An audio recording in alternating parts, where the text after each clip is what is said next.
Break नंतर स्वागत। एक स्पेशल रिपोर्ट पाहूयात। महापालिका निवडणुकीमध्ये ठाकरे ब्रँडची बरीच चर्चा झाली। आता निकालानंतरही ती चर्चा सुरूच आहे। मुख्यमंत्री देवेंद्र फडणवीस यांनी महाराष्ट्र शिवसेना प्रमुख बाळासाहेब ठाकरे हाच ब्रँड महाराष्ट्रामध्ये होता असं वक्तव्य केलं। तर महापौर पद गमावण्यासाठी संजय राऊतांनी एकनाथ शिंदेंना जबाबदार धरला। त्यामुळे निकालानंतर पुन्हा एकदा राजकारण पेटलंय। पाहूयात त्या संदर्भातला हा स्पेशल रिपोर्ट।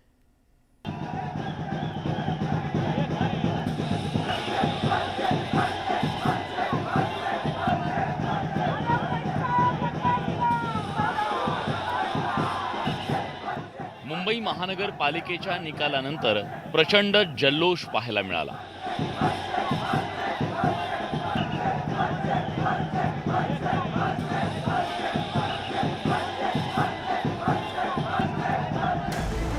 निकाल लागल्याच्या दुसऱ्या दिवशी शिवतीर्थवर जात विजयी उमेदवारांनी राज ठाकरेंची भेट घेतली।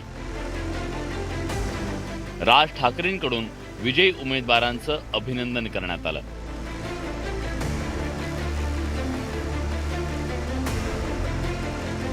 तर शर्मिला ठाकरेंनी विजयी उमेदवारांचं औक्षण केलं।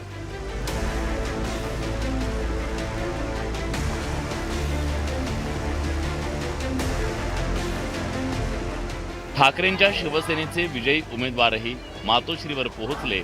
शिवसैनिक आणि मनसैनिकांच्या जल्लोषामुळे ठाकरे ब्रँड पुन्हा चर्चेत आला। त्यावर मुख्यमंत्र्यांनी थेट भाष्य केलं। मी असं म्हणेन की महाराष्ट्रामध्ये ब्रँड जर म्हणाल तर एकच होता, तो म्हणजे हिंदू हृदय सम्राट शिवसेना प्रमुख बाळासाहेब ठाकरे। इतर कोणीही आपल्याला ब्रँड समजणं हे अतिशय अयोग्य आहे। मुख्यमंत्री देवेंद्र फडणवीस यांनी ठाकरे ब्रँडवरून टोला लगावल्यामुळे ठाकरेंकडून सुद्धा जशास तसं उत्तर देण्यात आलं। थोडक्यामध्ये शिवसेना कागदावर संपली असेल पण जमिनीवरती संपू शकत नाही। आणि भारतीय जनता पक्ष हा पक्ष कागदावरती आहे पण जमिनीवरती नाहीये।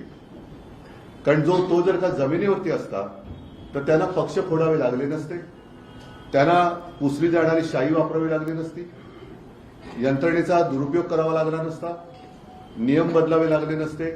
ब्रँड ठाकरेवरून घमासान सुरू झालेला असताना संजय राऊत यांनी एकनाथ शिंदेंवर तोफ डागली।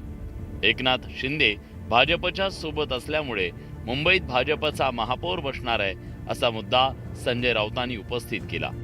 एकनाथ शिंदे जयचंद झाला नसता, जयचंद माहिती आहे ना, हां, ज्याने महाराणा प्रतापचा घात केला। एकनाथ शिंदे जयचंद झाला नसता तर या भाजपच्या 100 पिढ्या उतरल्या असत्या तरी या मुंबईवर भारतीय जनता पक्षाचा म्हणजे महाराष्ट्र द्वेष्ट्यांचा महापौर बसला नसता आणि झेंडा फडकला नसता।